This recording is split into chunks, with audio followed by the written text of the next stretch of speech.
Maaari bang magsitayo muna ang lahat at ating simulan ng ating klase sa isang panalangin?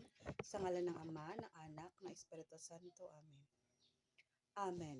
Magandang araw sa inyong lahat. Bago kayo magsiupo ay maaari bang pakiayos muna ng hanay na inyong mga upuan? Maaari na kayong magsiupo.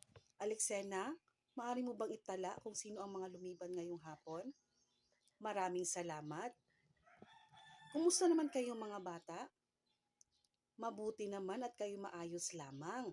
Ngayong hapon ay magkakaroon na naman tayo ng panibagong paksang tatalakayin. Pero bago natin ito simulan, ay babalikan muna natin kung ano man ang ating pinag-aralan noong nakaraang araw. Ano nga ulit ang ating pinag-aralan noong nakaraang araw?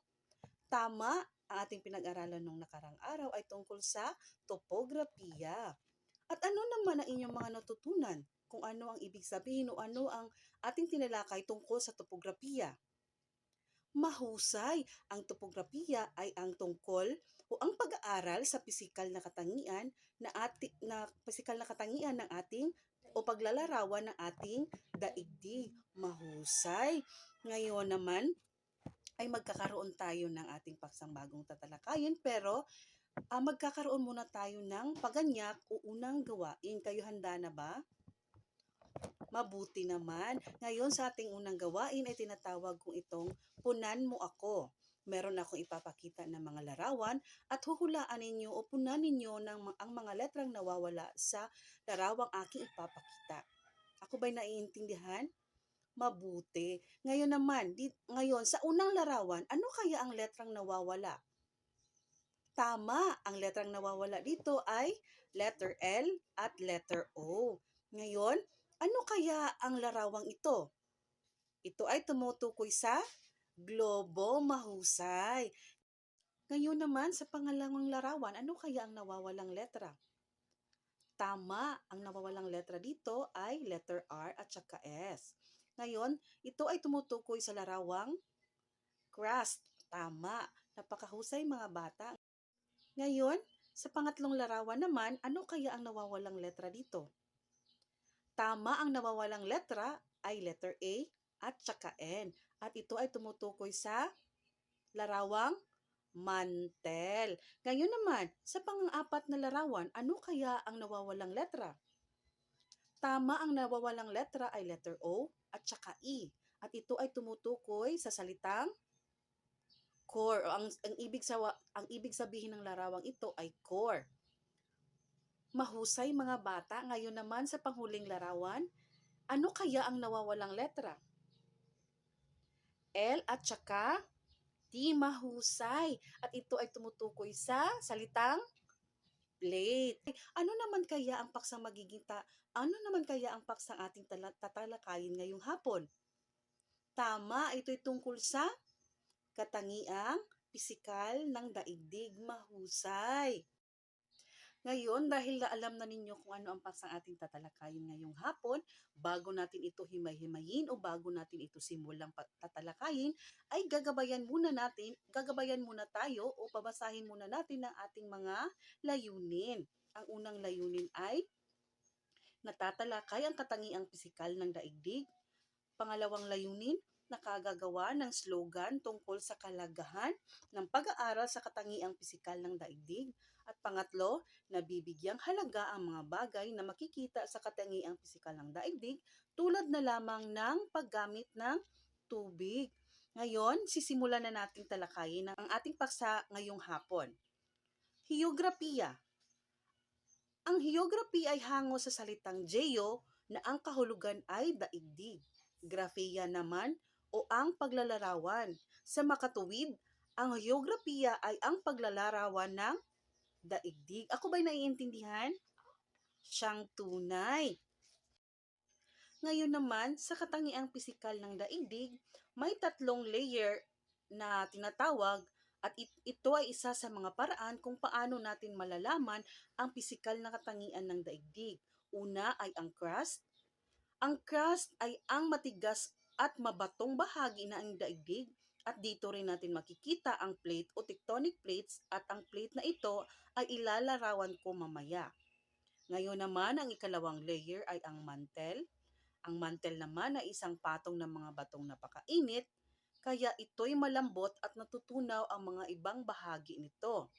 Core naman ang tinatawag sa pangatlong layer ng daigdig. Ito ay ang kaloob-loobang bahagi ng daigdig na binubuo ng mga metal tulad ng nickel at iron. Ang plate naman ay malaking masa ng solidong bato na hindi nananatili sa posisyon. At ang tulad nga ng sabi ko kanina, ang plate ay makikita sa ibabaw na bahagi ng crust sa ating daigdig. Ako ba'y naiintindihan? Magaling! Ngayon naman, may nais ba kayong itanong tungkol sa mga tinalakay natin?